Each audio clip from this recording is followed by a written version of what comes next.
Efectivamente, los pueblos indígenas y el pueblo afrodescendiente chileno son pueblos que lamentablemente quedan en una estructura de mucha desigualdad dentro de lo que es la conformación del país. Y esto también incluso no es solo una realidad chilena, esto ya se ha visibilizado que ha sido en toda América Latina y todos los pueblos indígenas en este momento de pandemia han estado viviendo un poco las mismas situaciones, que es un bajo o mal acceso a las atenciones de salud, no han tenido resultados oportunos a veces de testeos de COVID, en este mismo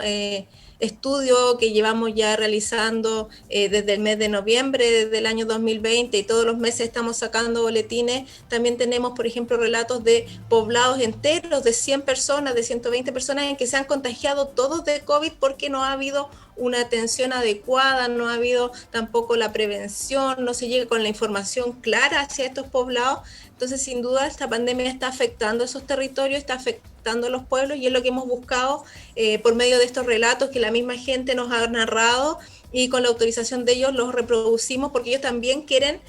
dar a conocer cómo están viviendo esta pandemia, que sin duda, lo decías tú, nos ha afectado a todos, pero lamentablemente siempre hay grupos que se ven más perjudicados dentro de estas situaciones y en este caso están siendo los pueblos indígenas en Chile. Y además, si es que entendemos que la atención al paciente COVID agravado tiene que ser en un hospital, hay protocolos y que evidentemente también van afectando a la cultura, a la forma de que se enfrentan las enfermedades desde la cosmovisión originaria, Natalia. Absolutamente, hemos visto también esa falta de diálogo a veces entre sistemas de salud, en cómo efectivamente se genera esta tensión, por ejemplo, en los casos de urgencia, qué ocurre con las visitas, sabemos que están relegadas, pero también sabemos que, por ejemplo, hay temas de alimentación que son muy importantes en los pueblos indígenas, que es bastante distinta a veces la dieta y la forma de entender la alimentación respecto a los servicios hospitalarios. Se ha dado también mucha atención con las residencias sanitarias en las que mucha gente de pueblos indígenas llega a vivir sus cuarentenas y que también tenemos estos choques de las formas de vida, de la alimentación ha sido un tema constante que nos ha aparecido, o sea, tenemos relatos de poblados que nos dicen su desayuno es, por ejemplo, una sopa abundante porque les da energía para todo el día y en una residencia sanitaria el desayuno son unas galletas de soda o agua y un té. Y la gente nos dice, o sea, con eso yo no puedo mantenerme el día, como que es como que no hubiese comido nada. Así como también hemos tenido relatos de personas que entran a las residencias sanitarias y, por ejemplo, han solicitado poder llevar su lana o elementos con los que hacen artesanías, productos propios, y no sé, en los locales les han entregado lápices de pintar y cuadernillos, o sea, algo también completamente sin sentido y que en términos estrictos estas son prácticas que se pueden dialogar y que se pueden llevar a cabo de buena manera porque no alteran el proceso de vivir la pandemia, en este caso en un lugar de cuidado y de residencia. Entonces, creo que también a veces falta un poco de voluntad para poder escuchar las necesidades, en este caso de los pueblos indígenas, porque ellos están yendo a las residencias, están haciendo las cuarentenas, o sea, están siguiendo las normativas, entonces también falta, por así decirlo, del otro lado en cómo promover que lo puedan vivir de mejor manera. Para nadie es cómodo estar en una residencia, entonces también hay que generar los mecanismos adecuados, por ejemplo, para vivir esos procesos. Claro, y esto es como el detalle fino respecto de lo que el resto de las regiones del país sufre, por ejemplo, con el paso a paso, que ha sido un tema tan recurrente que lo hemos estado mencionando casi todos los días, diariamente, producto de que sean medidas en Santiago que sirven a la región metropolitana, pero por ejemplo en la Araucanía sacar las mesas a la calle con lluvia no tenía ningún sentido, Natalia. Entonces ha faltado esa mirada de región, mirada cultural, porque además nuestra región tiene también características especiales.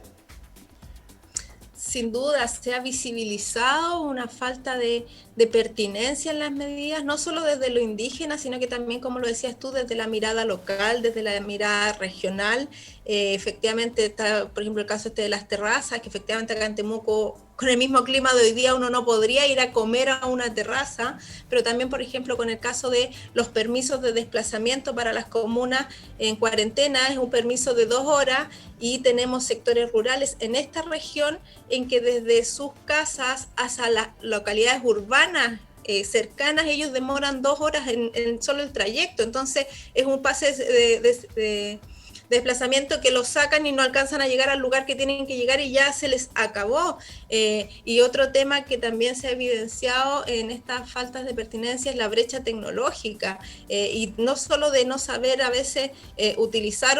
internet para sacar un permiso, a veces ni siquiera se tienen los medios para tener un teléfono adecuado, tener conexión a internet para sacarlo. Entonces la gente, claro, ahí se tiene que vivir una suerte de tener que saltar la norma, pero es porque falta la condición principal, que es tener el acceso para, por ejemplo, sacar el permiso, pero a la vez que el permiso tenga la utilidad que se necesita. No puede ser que el permiso yo lo gaste solo en lo que me estoy movilizando, sino que efectivamente hay que tener esas consideraciones, porque sabemos que desde la ruralidad hacia las zonas urbanas el tránsito no es fácil. Muchas veces existe un bus rural que hace el recorrido en la mañana hacia el pueblo, en la tarde de retorno. Entonces la gente incluso ha tenido que costear vehículos particulares para poder movilizarse algo más rápido, lo que también sabemos afecta a las economías en un momento en que toda la economía del país se ha resentido por esta pandemia. Entonces también hay que ver cómo, según las condiciones, por supuesto, sanitarias y con todos los resguardos, podemos ir quizás avanzando hacia formas de poder ir reencontrándonos o tratar de poder, de alguna manera paulatina, poder ir reencontrándonos, con nuestros seres queridos. Muy bien. Natalia, el estudio que ustedes nos compartieron es público, la gente puede conocerlo, y dónde podría descargarlo o leerlo, porque hay episodios interesantes en los cuales también son experiencias que pueden aplicarse o de alguna manera en lo personal entender también el dolor de los demás. Sí, bueno, este estudio, como te comentaba, comenzó en noviembre del año pasado, pero a partir de abril de este año nosotros estamos sacando boletines mensuales con algunos resultados preliminares que estamos obteniendo de las entrevistas que realizamos. Estamos trabajando con los 10 pueblos indígenas reconocidos en el país, además del pueblo afrodescendiente, por lo tanto hay distintas miradas y distintas realidades. Y estos boletines están todos en la página del Centro CIR, que es www.ciir.cl. Ahí hay un apartado con todos nuestros boletines, son totalmente públicos, los estamos difundiendo. Nosotros también acá desde el instituto los estamos enviando en bases de datos, los vamos publicando en nuestra página web. Entonces la idea es que se pueda difundir, se pueda dar a conocer, porque efectivamente, por ejemplo, en este número de boletín está este persona del pueblo Aymara. En el número anterior tenemos un relato de la población Cahuéscar en el extremo sur austral, y así tenemos distintas miradas. Tenemos todo lo que ocurre con el pueblo afrodescendiente, que es bastante invisibilizado en nuestro país. Entonces la idea es que se pueda efectivamente divulgar este conocimiento, socializar, y también por supuesto estamos abiertos a conocer qué más está ocurriendo. Nosotros seguimos trabajando, así que vamos a seguir relevando información y por supuesto interesados en ver cómo se está viviendo esta pandemia en distintos territorios del país. Incidencia del COVID-19 en pueblos indígenas y afrodescendientes de Chile es el título de este informe, y que ya dijo Natalia dónde se puede conocer en detalle. Quiero agradecer como siempre el tiempo que nos aporta para conocer también estos temas que son interesantes en un encuentro que hacemos diario para ir comprendiendo, entendiendo esta pandemia que a todos nos tiene cansados, para ser justos, pero por otro lado inquietos, preocupados, porque esto no ha sido solo efectos en la salud, estar en un hospital. Tenemos más de 1000 muertos aquí solamente en la Araucanía. Entonces es un tema que no es menor. Gracias, Natalia, que le vaya muy bien. Gracias Miguel Ángel por la invitación. Ahí quedamos al habla. Quedamos al habla como siempre.